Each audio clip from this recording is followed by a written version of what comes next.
இப்ப அடுத்தது பார்க்கலாம். अगला देखेंगे, ஆபிரகாமை பற்றி பார்க்கலாம். अब्राहम के बारे में देखेंगे. இந்த பெயர் ஆபிரகாம், ये नाम जो अब्राहम है, இந்த ஆபிரகாம்ங்கற பேரை நீங்க பாத்தீங்கன்னா इस अब्राहम इस नाम को देखेंगे तो இதுல ஒரு நிறைய ஒரு மர்மம் அடங்கி இருக்குது. इसके अंदर बहुत सारे गुप्त चीजें हैं. இந்த ஆபிரகாமுக்குள்ள इस इब्राहिम के अंदर ஒரு பெரிய ரகசியத்தை கற்று வச்சிருக்கிறார். बड़े गुप्त चीज को परमेश्वर ने रखा है. இதுலயும் கடைசி எழுத்து பாத்தீங்கன்னா इसमें भी आखिरी अक्षर को இந்த देखेंगे. ஆபிரகாம்ல கடைசி எழுத்து வந்து மெம். इस अब्राहम का आखिरी अक्षर है मेम. மெம் வந்து யாரு? मेम कौन है? இரத்தத்தால் கழுவப்பட்ட ஜனங்கள், और लहू से धोए गए लोग, அது எல்லாம் நம்மதான். वो सब हम ही हैं. சோ இந்த ஆபிரகாமுக்குள்ள इस इब्राहिम के अंदर கடைசி எழுத்து இந்த எம், आखिरी अक्षर एम है. சோ மிச்சதை மட்டும் நீங்க எடுத்து பாத்தீங்கன்னா और बाकी चीजों को आप लेके देखेंगे ஆப்ரா. आब्रा. கேள்விப்பட்டிருக்கீங்களா இந்த பேரை? ये चीज, इस शब्द को आपने सुना है क्या? ஆப்ரா का डाबरा. आब्रा का डाबरा. அதே மாதிரி இது ஒரு ஆப்ரா. ऐसा एक आब्रा है. ஆப்ரா का डाबरा திறந்துடு திசை. இந்த ஆப்ரா का डाबरा இருக்குல, ये आब्रा का डाबरा जो है, இது ஹீப்ரு வேர்ட். ये हिब्रू शब्द है. இதுக்கு அர்த்தம் என்ன தெரியுமா? इसका मतलब क्या है? ஆப்ரா का डाबरा அப்படினா आब्रा का डाबरा का मतलब நான் சொல்லது நடக்கும், मैं जो बोलता हूँ होगा, அப்படின்னு அர்த்தம். ऐसा मतलब है. டாப்ரா डाबरा வார்த்தை, என் வார்த்தை அப்படின்னு அர்த்தம். मेरा शब्द. சோ அது வேண்டாம் நம்மளுக்கு. இங்க ஆபிரகாமுக்குள்ள போலாம். अब अब्राहम के अंदर जाएंगे. ஆபிரகாம்ல ஆப்ரா அப்படின்னு எடுத்தீங்கன்னா अब्राहम के अंदर आब्रा को ले लेंगे तो அது கழுகுனுடைய செட்டை, वो उकाब का पंख है. அது கழுகுனுடைய செட்டை. वो उकाब का पंख है. இந்த கழுகுனுடைய செட்டை கீழ वो उकाब के पंखों के नीचे கடைசி எழுத்து என்ன இருக்குது? आखिरी अक्षर क्या है? மெம் இருக்குது. मेम है. மெம் அப்படின ரத்தத்தால் கழுவப்பட்ட ஜனங்கள். मेम का मतलब लहू से धोए गए लोग. இன்னைக்கு நம்ம கர்த்தருடைய அந்த ரெக்கைக்குள்ள வந்தால், आज हम उस परमेश्वर के पंख के अंदर आए तो நம்மளுடைய பெரிய கழுகு யாரு? हमारा बड़ा उकाब कौन है? யெகோஷுவா தான் பெரிய கழுகு. यहोशुआ ही बड़ा उकाब है. அவருடைய செட்டைகளின் கீழ, उसके पंखों के नीचे, அவருடைய ரெக்கைக்கின் கீழ उसके पंखों के नीचे நம்ம எப்போ வாரோமோ, हम जब आते हैं, எப்போ ரத்தத்தால் கழுவப்பட்ட ஜனங்கள் வாரோமோ, जब लहू से धोए गए लोग आते हैं, அப்பதான் ஆபிரகாம் ஆகுது. तब ही वो अब्राहम होता है. நம்ம எல்லாம் ஆபிரகாமுடைய பிள்ளைகளா? हम सब अब्राहम के बच्चे हैं क्या? மாம்சத்தின்படி பார்த்தா मांस के प्रकार हम देखेंगे तो நம்ம யாருமே ஆபிரகாமுடைய பிள்ளைன்னு சொல்ல हम மாட்டோம். कोई भी इब्राहिम का बच्चे नहीं बोल सकते. யாரா சொல்லுமா? कोई बोलेंगे क्या? யாருக்காவது ஆபிரகாமுடைய பிள்ளைன்னு வருமா?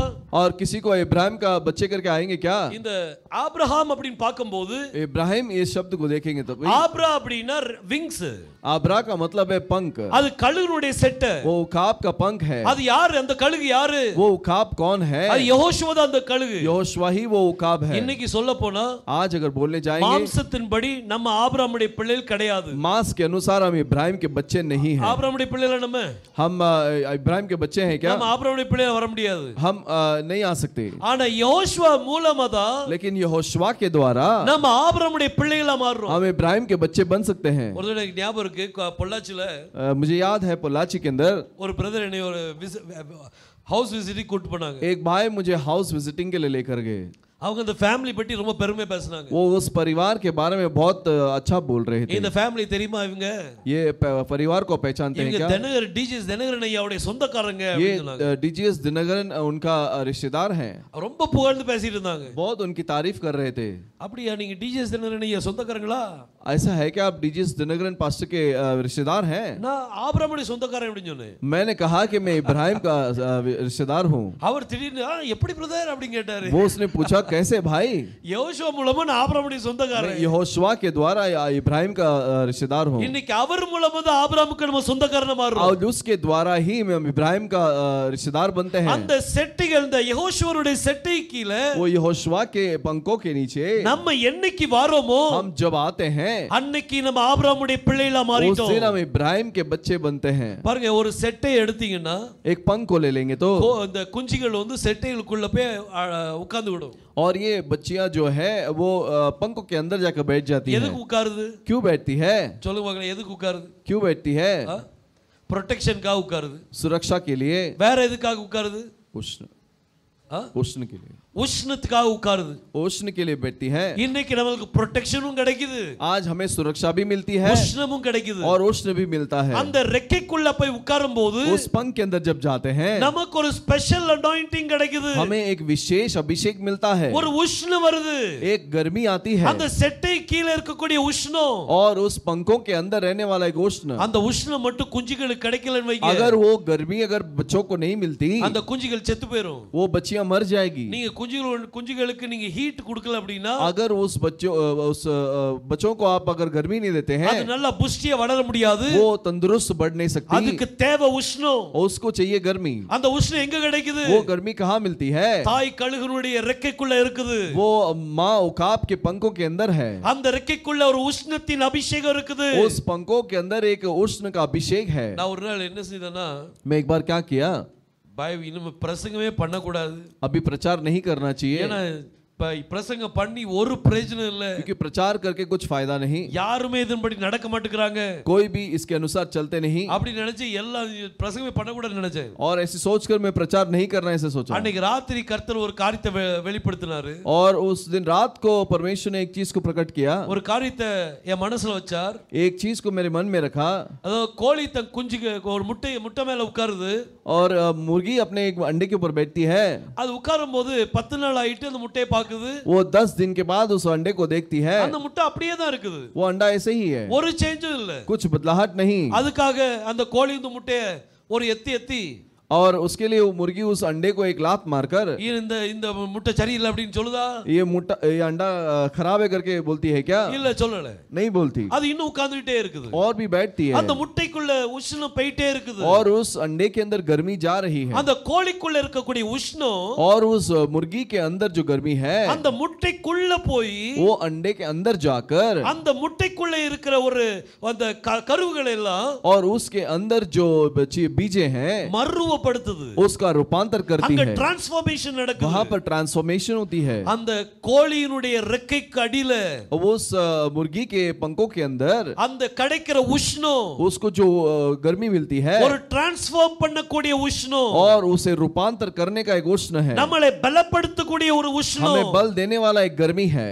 அந்த கழுகு ரெக்கை விரிக்கும் போது और वो उकाब जो पंखों को फैलाती है குஞ்சுகள்லாம் உள்ள போய் ஒளிஞ்சு விடும், सारे बच्चियां अंदर जाके छिप जाती நமக்கு है, அந்த உஷ்ணம் தேவை, हमें वो गर्मी चाहिए। கர்த்தர்ட்ட கேட்கணும், கர்த்தாவே परमेश्वर से मांगना है, प्रभु என்னை மறுரூபப்படுத்தக்கூடிய வல்லமை எனக்கு தாங்கப்பா, मुझे रूपांतर करने का सामर्थ्य அந்த दीजिए, அபிஷேகத்தை எனக்கு தாங்க. उस अभिषेक को मुझे दीजिए। எதுவரைக்கும் வார்த்தைக்குள்ள இருக்கிறோமோ, जब तक हम वचन के अंदर हैं, கர்த்தர் காமிச்சது அதுதான், परमेश्वर ने वही दिखाया, அதுதான் எனக்கு என் மனசுல வெளிப்படுத்தினாரு. उसके वही चीज मेरे मन में அந்த प्रकट किया। கோழி வந்து 21 நாள் உட்காரும், और वो मुर्गी जो है 21 दिन बैठती है, 21வது நாள் और 21वें दिन டக்குன்னு சத்தம் கேட்கும், वहां पर खटखटाने का आवाज आता है, எங்க கதவுல இல்ல, दरवाजे पे नहीं, முட்டைக்குள்ள இருந்து சத்தம் கேட்கும். वो अंडे के अंदर से आवाज आती है। 22வது நாள் और 22वें दिन அந்த குஞ்சுகள் முட்டையை உடைச்சிட்டு வெளியே வரும் பாருங்க, और वो बच्चियां जो अंडे को फोड़कर बाहर निकलती है, தாயை போலவே அந்த குஞ்சு இருக்கும். और अपने माँ के जैसे ही वो होती है। இன்னைக்கு நம்ம யெகோஷுவா போல மாறணும்னா आज हम यहोशुआ के जैसे बदलना है, அந்த तो உஷ்ணத்துக்குள்ள இருக்கணும். उस गर्मी के अंदर रहना है। அந்த உஷ்ணம் எப்படி கிடைக்குது?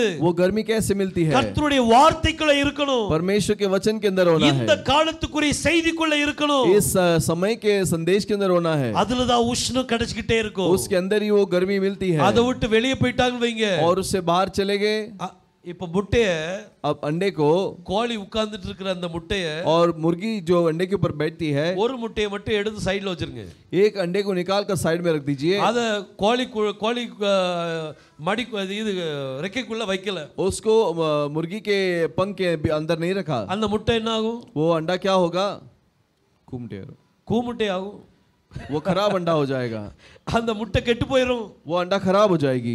யாரு சத்தியத்துக்குள்ள இல்லையோ, जो सच्चाई के अंदर नहीं है, யார் வார்த்தைக்குள்ள இல்லையோ, जो वचन के अंदर नहीं है, அவங்க கூமுட்டை ஆயிருவாங்க, वो खराब अंडा हो जाएंगे। சத்தியத்தை விட்டு வெளியே போயிர வேண்டாம். सच्चाई से बाहर मत जाइए। நம்ம ஆபிரகாமுடைய பிள்ளைகள், हम इब्राहिम के बच्चे हैं। அந்த மெம் எங்க இருக்கணும்? वो मैम कहाँ पर होना है? ஆபிராக்குள்ள இருக்கணும். आब्रा के अंदर होना है। பாருங்க சங்கீதம் 91 भजन संगीत 91 3 வசனம் வாசிங்க. तीसरे वचन को पढ़ेंगे। அவர் உன்னை வேடனுடைய கண்ணிக்கும் பாலாக்கும் கொள்ளை நோய்க்கும் தப்புவிப்பார், தமது சிறகுகளாலே உன்னை மூடுவார், அவர் செட்டைகளின் கீழே அடைக்கலம் புகுவாய், அவருடைய சத்தியம் உனக்கு பரிசையும் கேடகும் ஆகும். அவருடைய சிறகுகளாலே உன்னை மூடுவார். उसके पंखों से तुझे छिपाएगा. இந்த சிறகுகள் அப்படினு கொடுத்திருக்கல. ये जो पंखों करके दिया गया है, இத ஹீப்ரூல பாத்தீங்கன்னா इसे हिब्रू में देखेंगे तो ஆப்ரான் கொடுத்திருக்குது. आब्रा करके दिया गया है. ஆப்ரா அப்படினா आब्रा का मतलब கழுகுனுடைய செட்டை. उखाब के पंख. சோ நம்முடைய சிறகுகளாலே உன்னை மூடுவார். अपने पंखों से ही वो छिपाएगा. நம்மளை எப்படி மூடுவாரா? हमें कैसे छिपाएगा? அவருடைய சிறகுகளால நம்மள மூட போறாரு. अपने पंखों से छिपाएगा. அப்பதான் நம்ம ஆபிரகாமுடைய பிள்ளைகள். तभी हम इब्राहिम के बच्चे ஒரு हैं. வித்தியாசமான அபிஷேகம். एक अलग अभिषेक நம்ம மேல அந்த உஷ்ணம் வந்துட்டே இருக்கு. हमारे ऊपर एक उष्ण आता है.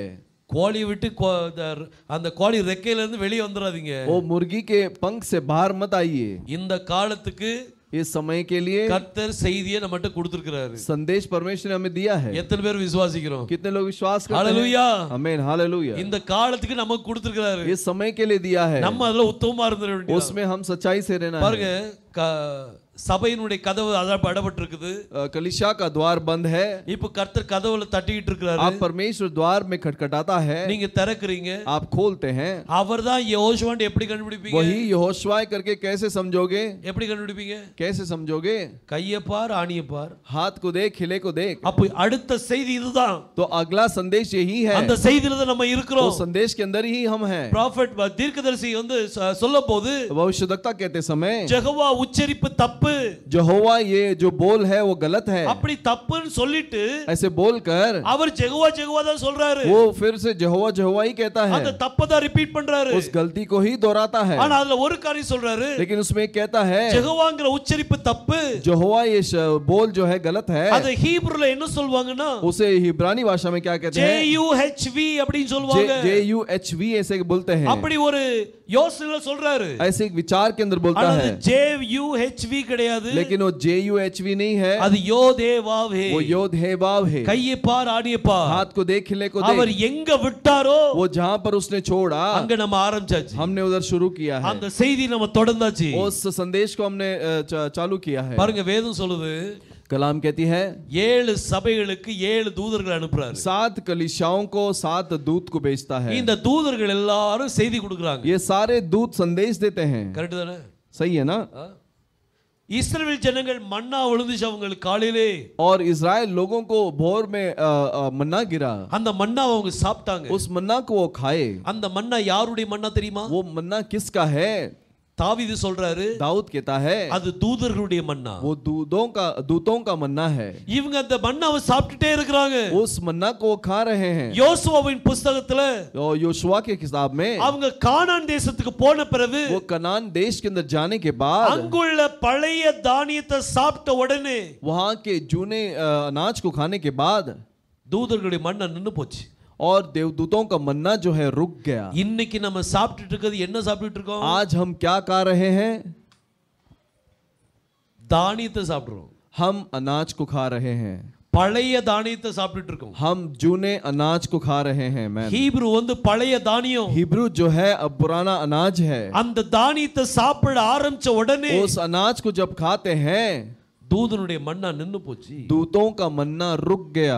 தூதனுடைய மன்னா நின்னு போயிரும். दूतों का मन्ना रुक गया. இந்த காலத்துல கர்த்தர் நமக்கு இந்த செய்தி கொடுத்திருக்கிறார். इस समय में परमेश्वर ने यह संदेश को हमें दिया है. இந்த உஷ்ணத்துக்குள்ள இருப்போமானால் इस गर्मी के अंदर होंगे तो கண்டிப்பா நம்ம மறுரூபம் அடைவோம். जरूर हम रूपांतर होंगे. யெகோஷுவா பேருக்குள்ள यहोशुआ नाम के अंदर மறுரூபம் இருக்குது. रूपांतर है. உங்களுக்கு அதை நான் தெளிவா காமிக்க முடியும். उसे मैं स्पष्ट रूप से बता सकता हूं. யெகோஷுவா பேருக்குள்ள यहोशुआ नाम के अंदर எப்படி நம்மள மறுரூபப்படுத்த வல்லமை எப்படி இருக்குது? और रूपांतर का सामर्थ्य कैसे है? இத பற்றி டீடைல் நம்ம ஒவ்வொரு பேர்லயும் நம்ம பார்க்கலாம். इसके बारे में हम हर एक नाम को हम देखेंगे. நம்ம அந்த கழுகின் செட்டைகளுக்குள்ள இருக்கணும். हम उखाब के पंखों के अंदर रहना है. வார்த்தை விட்டு வெளியே போயிராதீங்க. वचन से अलग मत हो जाइए. பாருங்க அதனால தான் சில நேரம் நீங்க பாப்பீங்க நீ நோட் பண்ணிட்டே இருப்பீங்க. इसलिए आप मुझे गौर करते रहेंगे. எந்த முட்டையாவது விலகி போச்சுனா कोई अंडा अगर हट गया तो அத நாக்கு உள்ள கொண்டு போய் வைக்க முடியாது. मैं उसे लाकर अंदर नहीं लग அது அந்த सकता। கோழி இழுத்து வச்சாதான் இழுத்து வச்சபடி, अगर वो उस मुर्गी ने अंदर रखा तो ही सही है, அது நான் எடுத்து வச்சேன்னா சரிப்பட்டு வராது। अगर मैं खींच के रखूंगा तो वो सही नहीं அது है। கோழி தன்னுடைய ஏன் முட்டை அப்படின்னு சொல்லி என்ன சொல்லி பக்கத்துல இழுத்து வைக்கணும்। और मुर्गी ये सोचकर उसे अंदर लेना है कि ये मेरा अंडा है। ஸ்தாபனத்துக்குள்ள स्थापन के अंदर எந்த ஒரு உஷ்ணமும் கிடையாது, कोई गर्मी नहीं है, அங்க மறுபடுத்த வல்லமை கிடையாது, रूपांतर का सामर्थ्य नहीं है, மறுபடுத்த வல்லமை ஒரே ஒரு பேர்ல தான் இருக்குது, और रूपांतर का सामर्थ्य एक ही नाम அது में है, யெகோஷுவாங்கிற பேர்ல மட்டும் தான் இருக்குது। वो यहोशुआ के नाम में ही है। இன்னைக்கு அந்த உஷ்ணம் நமக்குள்ள இருக்கணும்। आज वो उष्ण हमारे अंदर होना எப்பவும் அந்த चाहिए, ரெக்கைக்குள்ளே இருங்க, हमेशा उस पंखों के अंदर ही रहना है, எப்பவும் வார்த்தைக்குள்ளே இருங்க, हमेशा वचन के अंदर रहना है, எப்பவும் யெகோஷுவாவுக்குள்ளே இருங்க, हमेशा यहोशुआ के अंदर அதுல रहना இருந்து ஒரு है। உஷ்ணம் வந்துகிட்டு இருக்குது, उसके अंदर से एक उष्ण आती அது है, நமக்குள்ள பெனிட்ரேட் ஆகும், वो हमारे अंदर घुसेगा, நமக்குள்ள ஒரு மறுரூபம் நடக்குது, हमारे अंदर एक रूपांतर होती है, அது நம்மள அறியாமலே நடந்துகிட்டு हमारे இருக்கும்। अनजाने में होता है। ஒரு நாள் வரும், एक समय आती அன்னைக்கு है, நீங்க யெகோஷுவா பார்க்கும்போது उस दिन आप जब यहोशुआ को देखोगे நீங்க அவரை போலவே இருப்பீங்க, आप उसके जैसे हो जाओगे, அவரை போலவே மாறிடுவீங்க, उसके जैसे ही बदल அந்த जाओगे। மறுரூபப்படுத்தக்கூடிய வல்லமை இன்னைக்கு நம்மளுக்கு தேவை। वो रूपांतर का सामर्थ्य आज हमें இன்னைக்கு चाहिए। இருக்கிற வல்லமை, आज जो सामर्थ्य है, இன்னைக்கு இருக்கிற அபிஷேகம் आज जो अभिषेक है, நம்மளுக்கு போதுமா? आपको काफी है? போதாதே, नहीं काफी है, நமக்கு போதாது। हमें काफी नहीं।